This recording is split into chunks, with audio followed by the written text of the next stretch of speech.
Let me go.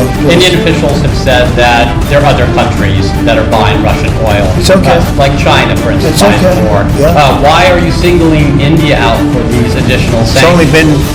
been 8 hours. जी हाँ दोस्तों, एक हिंदी की कहावत बहुत मशहूर है, एक मुंह दो बात, यानी कि अपनी बातों से पलट जाना। दोस्तों, वो डोनाल्ड ट्रंप जो भारत के ऊपर टैरिफ लगा रहे थे कि भारत रूस से तेल खरीद रहा है।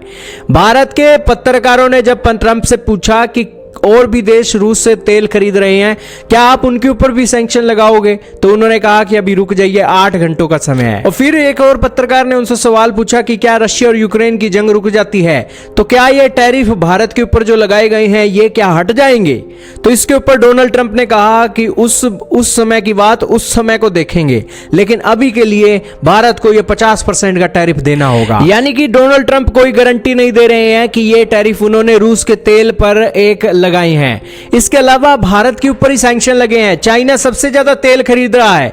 इसके अलावा भारत के पत्रकार आदित्य राज कोल, जिन्होंने रशिया की एनर्जी के ऊपर एक डाटा दिया है जो कि सोर्सेस से लिया गया है, CREA से। उन्होंने कहा कि चाइना 47% रशिया का क्रूड ऑयल खरीद रहा है, भारत 38% रशिया का क्रूड ऑयल खरीद रहा है, यूरोपियन यूनियन 6% रशिया का क्रूड ऑयल खरीद रहा है। लेकिन जो रशिया की LNG है, यूरोपियन यूनियन 50% खरीद रहा है, चाइना 21% खरीद रहा है, जापान 19% खरीद रहा है, और जो रशिया की पाइपलाइन गैस है वो यूरोपियन यूनियन 37% खरीद रहा है, चाइना वाले 29% खरीद रहे हैं, तुर्की वाले 27% खरीद रहे हैं, और इनके अंदर तो भारत का नामो निशान नहीं है। लेकिन फिर भी भारत को क्रिटिसाइज किया गया, फिर भी भारत की गर्दन पकड़ी गई। आखिरकार क्यों? इसके पीछे ही एक ट्रंप की मंशा क्लियर हो रही है कि डोनाल्ड ट्रंप को भारत ने नोबेल प्राइज के लिए नॉमिनेट नहीं किया, सत्य का साथ दिया। और यही कारण है कि झूठे ट्रंप की जब बदनामी दुनिया के अंदर होने लगी कि ये ट्रंप एक दिन के अंदर वो रुकवाने वाला था, अब एक दिन के अंदर तो वो रुकनी क्या थी, इसने तो कहना शुरू कर दिया कि ये बाइडेन की वॉर है,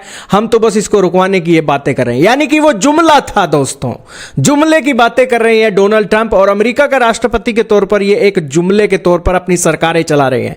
तो इससे पता लग रहा है कि दोस्तों इन्होंने भारत को सजा दी है क्योंकि भारत ने नोबेल प्राइज नहीं दिया, और दूसरी सजा यह दी है कि ब्रिक्स का मेंबर होने के नाते ट्रंप के प्रेशर के आगे झुके नहीं, और यही कारण है कि ब्राजील की तरह भारत के ऊपर भी 50% का टैरिफ ठोक दिया।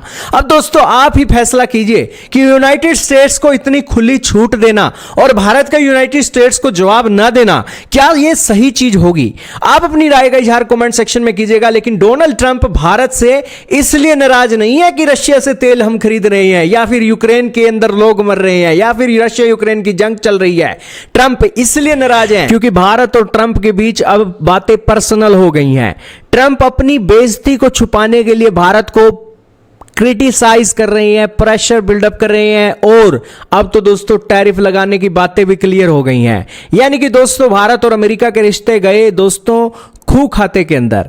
अमेरिका का राष्ट्रपति की इज्जत नहीं की भारत ने, तो दोस्तों भारत को इतनी बड़ी पनिशमेंट मिल रही है। तो यही कारण है कि दोस्तों डोनाल्ड ट्रंप के साथ 4 सालों के अंदर ये रिश्ते खराब ही होने वाले हैं। अमेरिका के साथ भारत के रिश्ते अब तभी सही हो सकते हैं जब अमेरिका का राष्ट्रपति बदला जाएगा, और वो दोस्तों 4 सालों के बाद बदला जाएगा। तब तक देखना होगा दोस्तों भारत कैसे अपना एक देश चलाता है, कैसे फॉरेन पॉलिसी चलाता है, क्योंकि हर एक स्टेप पर डोनाल्ड ट्रंप अपनी खुंदक निकालने के लिए भारत को हमेशा से टारगेट करने वाली हैं।